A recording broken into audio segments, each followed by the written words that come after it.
नमस्कार।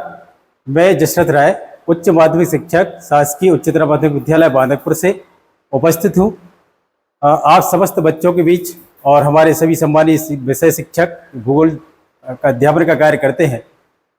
एक ब्लूप्रिंट का लेकर के जो विषय भूगोल से है, सबसे पहले मैं समर्थ दमोह इस प्लेटफॉर्म पर सभी का हार्दिक अभिनंदन करता हूँ, स्वागत करता हूँ और इस आशा के साथ यह नवाचार का कार्यक्रम जो माननीय कलेक्टर महोदय के द्वारा प्रारंभ किया गया है, यह सभी बच्चों को समर्थवान बनाएगा। इस लक्ष्य के साथ मैं आज भूगोल विषय का ब्लूप्रिंट लेकर के आप सभी के समक्ष उपस्थित हूँ। जैसा कि आप सभी लोग जानते हैं, सभी लोग अध्यापन के कार्य में संलग्न हैं। सभी को विषय शिक्षकों के द्वारा उन्हें भली भांति इस बात से अवगत करा दिया गया है कि किस पाठ्यक्रम के किस भाग से, किस चैप्टर से, किस यूनिट से कितने अंक का कौन सा भाग पूछा जाएगा, कितने अंक का पूछा जाएगा। तो उसी को लेकर के मैं आपके सभी के समक्ष उपस्थित हूँ आज का ब्लूप्रिंट भूगोल विषय का, और जिस पर हम चर्चा करेंगे। और चर्चा के दौरान हम आपको अवगत कराएंगे कि किस यूनिट से किस अंक, कितने अंक आवंटित हैं किस यूनिट पर, और वहाँ से किस प्रकार के प्रश्न पूछे जाएंगे। माध्यमिक शिक्षा मंडल के द्वारा प्रतिवर्ष ब्लूप्रिंट जारी किया जाता है, लेकिन अभी विगत कुछ वर्षों से केवल इकाई पर आवंटित अंक ही ब्लूप्रिंट पर आ रहे हैं। तो मैं जो ब्लूप्रिंट लेकर के आया हूँ, इसको आप फिक्स ना मान लें, ये संभावित है, लेकिन अभी तक जो पूछा गया है, प्रश्न पत्र जो तैयार किया गया है वह इसी ब्लूप्रिंट पर आधारित है। तो चलिए मैं ले चलता हूँ आपको उस ब्लूप्रिंट की तरफ जो आपको समर्थवान बनाएगा तैयारी करने के लिए। अर्धवार्षिक परीक्षा जो आपके बिल्कुल समक्ष है, आने वाली है, और इसी के दौरान हम आप सभी चर्चा करेंगे वार्षिक परीक्षा की, क्योंकि हमारा फोकस वार्षिक परीक्षा पर है, वार्षिक परीक्षा के परिणाम पर है। और जैसा कि आप यहाँ पर देख रहे हैं, माध्यमिक शिक्षा मंडल मध्य प्रदेश भोपाल हायर सेकेंडरी परीक्षा, ये ब्लूप्रिंट यहाँ पर आपको दिखाई दे रहा है। यहाँ पर इकाइयाँ जो पाठ्यक्रम में जो विषय क्षेत्र लिए गए हैं, पाठ्यक्रम में किस इकाई पर कितने अंक आवंटित हैं, और वह अंक जो आवंटित है वह किस प्रकार से प्रश्न पत्र में पूछे जाएंगे। इसके पहले आप सभी ने त्रैमासिक परीक्षा का ब्लूप्रिंट भी सभी ने ब्लूप्रिंट के आधार पर तैयारी करी थी। तो मैं चाहूँगा कि आप ब्लूप्रिंट के आधार पर ही अर्धवार्षिक परीक्षा और वार्षिक परीक्षा की तैयारी करें, क्योंकि ब्लूप्रिंट एक बहुत अच्छा सशक्त माध्यम है, जिसके द्वारा हम कम से कम समय में और कौन सी यूनिट से कितने अंक का पूछा जाएगा, इसकी तैयारी आप बहुत अच्छी तरह से कर सकते हैं। और परीक्षा के दौरान यदि हमने ब्लूप्रिंट के आधार पर तैयारी करी तो किसी प्रकार की घबराहट, किसी प्रकार की बेचैनी परीक्षा को लेकर के आप सभी छात्रों को नहीं होगी। जैसा कि यहाँ पर देख रहे हैं आप पाठ्यक्रम, जैसा कि आप जानते हैं कि अभी जो अध्यापन आप कर रहे हैं, इसके लिए 2 पुस्तकें आवंटित आप की गई हैं, और तीसरी पुस्तक प्रायोगिक परीक्षा से संबंधित है। जो दो मुख्य पुस्तकें आपको दी गई है वो सैद्धांतिक है, जिससे 70 अंक का पूछा जाएगा। पहली पुस्तक भौतिक भूगोल के मूल सिद्धांत, और दूसरी भारत लोग और अर्थव्यवस्था, वहाँ से 35 अंक का आपको पूछा जाना है, जिसमें 5 अंक तो आपके मानचित्र पर आधारित रहेंगे, जिसमें एक मानचित्र रहेगा विश्व का और दूसरा मानचित्र रहेगा भारत का, जिसमें 5 अंक आपको डिवाइड करके पूछे जा रहे हैं, प्रतिवर्ष पूछे जा रहे हैं। उसी की हम तैयारी, इसकी तैयारी हम आने वाले समय में मानचित्र की अलग से करेंगे।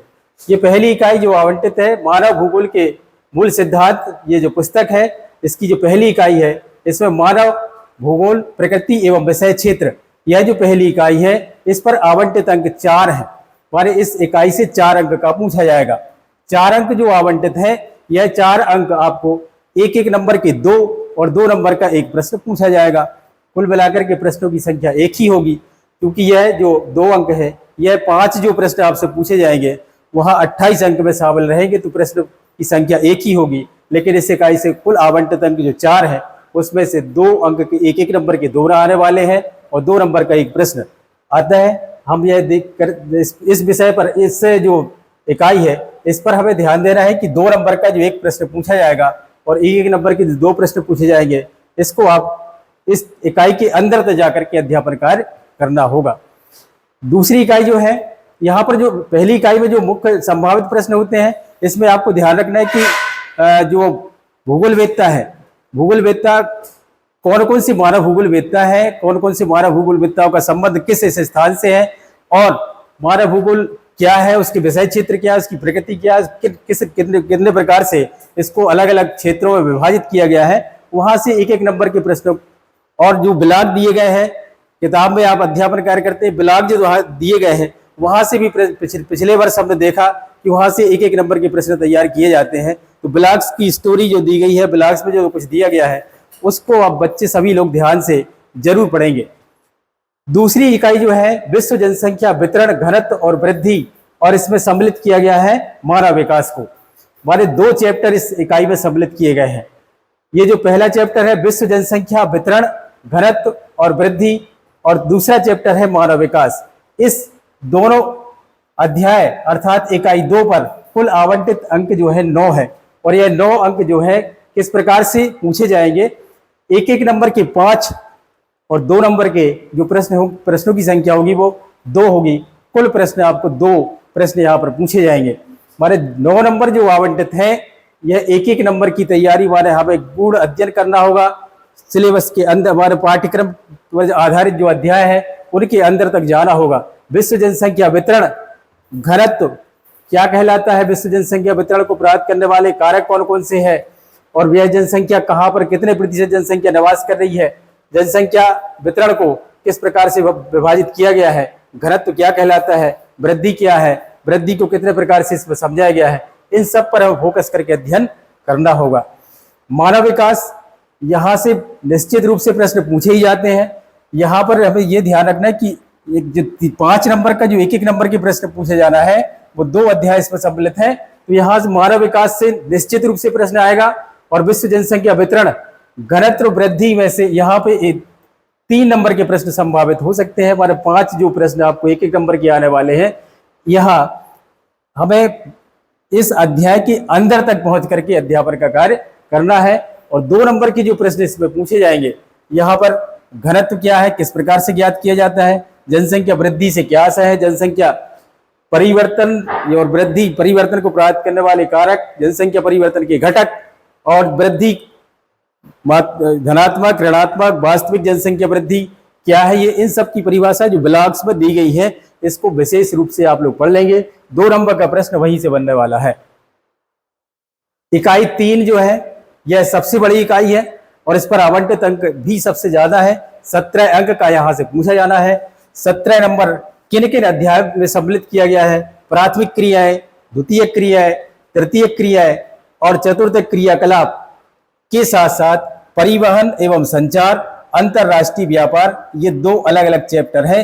यहाँ पर आपने प्राथमिक क्रियाओं का अलग चैप्टर पढ़ा है, द्वितीयक क्रियाओं का अलग चैप्टर पढ़ा है, तृतीयक और चतुर्थक क्रियाकलाप का अलग चैप्टर है, परिवहन एवं संचार ये अलग चैप्टर है, और अंतरराष्ट्रीय व्यापार, इसमें बहुत सारे अध्याय सम्मिलित किए गए हैं।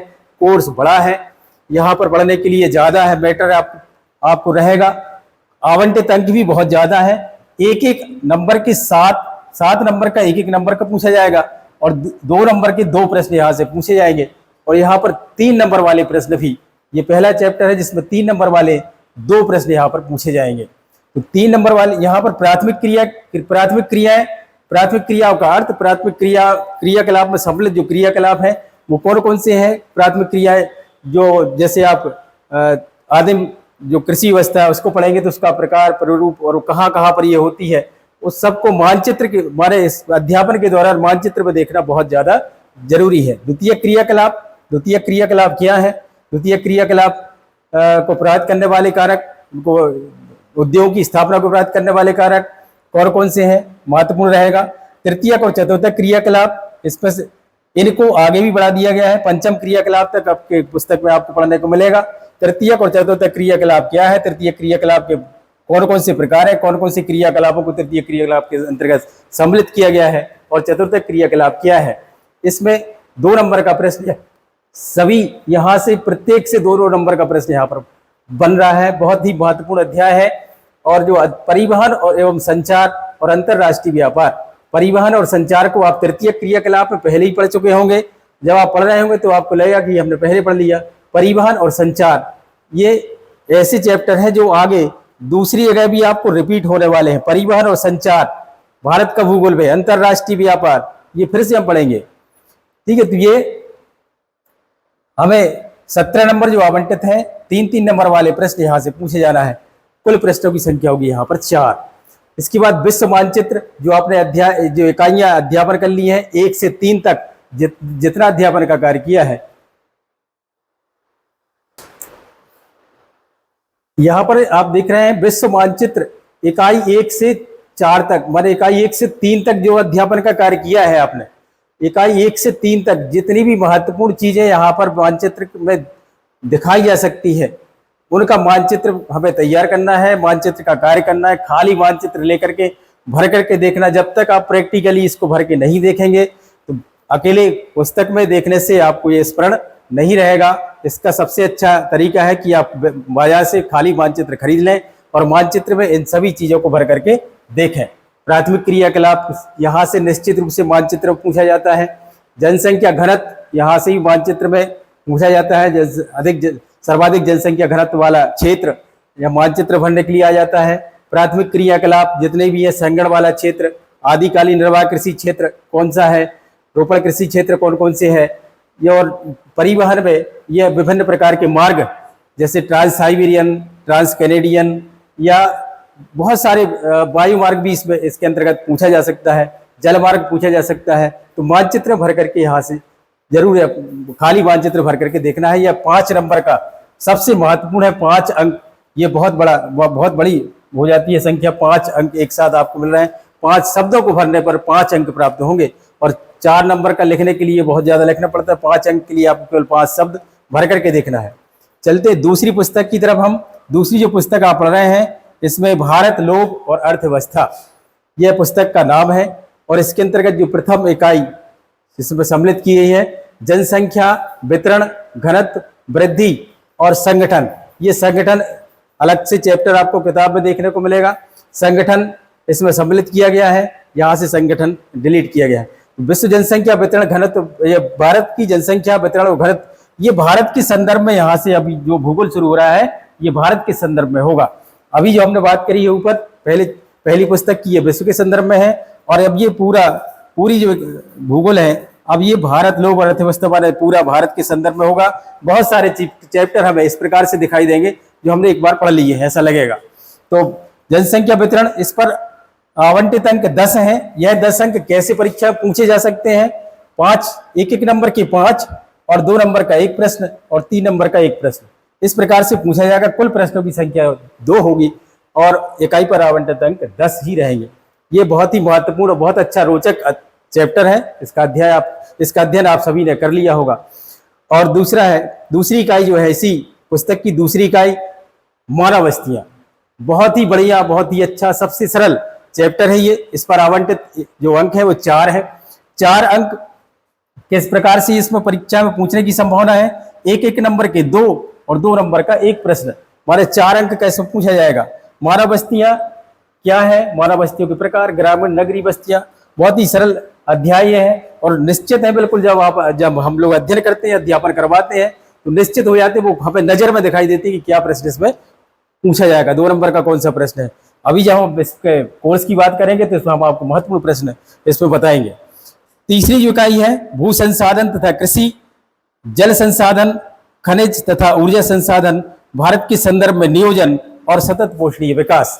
इस पर आवंटित जो अंक है वो 12 अंक है, माना महत्वपूर्ण है। यहाँ तक का अध्यापन कार्य आप सभी ने कर लिया है। यहाँ तक का अध्यापन, यह भी हमें अक्टूबर के माह में इसको पढ़ना है। तो यहाँ तक का अध्यापन कार्य, यहाँ तक की सभी की तैयारी है। इस पर आवंटित अंक 12 है।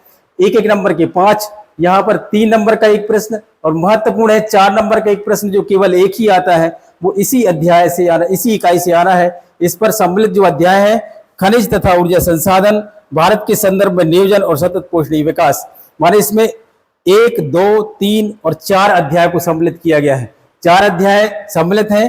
क्वेश्चन इसमें 4 नंबर का 1 प्रश्न पूछा जाना है, जो एक ही पूछा जाता है, 4 नंबर का 1 ही प्रश्न इसी अध्याय से आना है। ये महत्वपूर्ण चैप्टर है। तीसरी जो इकाई है, इसमें इकाई 4, परिवहन तथा संचार, अंतरराष्ट्रीय व्यापार, इसको हम पहले भी पढ़ चुके हैं विश्व के संदर्भ में, फिर से पढ़ेंगे हम भारत के संदर्भ में। परिवहन और संचार, अंतरराष्ट्रीय व्यापार, इस पर आवंटित अंक 2 है। एक एक नंबर की ये पूछे जाएंगे, सरल अध्याय है। इसके बाद इकाई 5 भौगोलिक परिप्रेक्ष्य में चयनित कुछ मुद्दे एवं समस्याएं। इसको बहुत ही बिल्कुल सरल अध्याय है, जिसमें आप वायु प्रदूषण, जल प्रदूषण, ध्वनि प्रदूषण, मृदा प्रदूषण, ये सभी चयनित मुद्दे हैं और उन समस्याओं का निराकरण किस प्रकार से किया जा सकता है इस अध्याय में अध्ययन करना। 2 अंक इस पर आवंटित है। यह 2 नंबर का यहाँ से एक ही प्रश्न आ रहा है, महत्वपूर्ण है। 2 नंबर वाला प्रश्न आसानी से तैयार हो जाएगा। जब हम अध्यापन करवाएंगे आपको, तब हम इसमें इनकी चर्चा कर लेंगे। और अंत में भारत का मानचित्र, जो 5 नंबर का जो विश्व का मानचित्र हमने देखा था, यहाँ पर भारत का मानचित्र, यहाँ तक का जो आप अध्यापन करेंगे, कौन कौन सी महत्वपूर्ण चीजें होंगी जो मानचित्र में हम भर करके देख सकते हैं, मानचित्र में देखें। अध्यापन के दौरान आप जो पुस्तक में मानचित्र बनाए गए हैं उन मानचित्रों का अध्ययन करेंगे, खाली मानचित्र भर कर देखेंगे तो बहुत ही आसान हो जाएगा तैयारी करना। बिल्कुल चिंता ना करें। यह समर्थ जो दमोह आपको समर्थवान बनाने के लिए बनाया गया है, यह प्लेटफॉर्म आपको जरूर समर्थवान बनाएगा। हमारी और आपकी मेहनत रंग लाएगी। वार्षिक परीक्षा में एक लक्ष्य के साथ अध्ययन करें। सभी के लिए जय हिंद, जय भारत।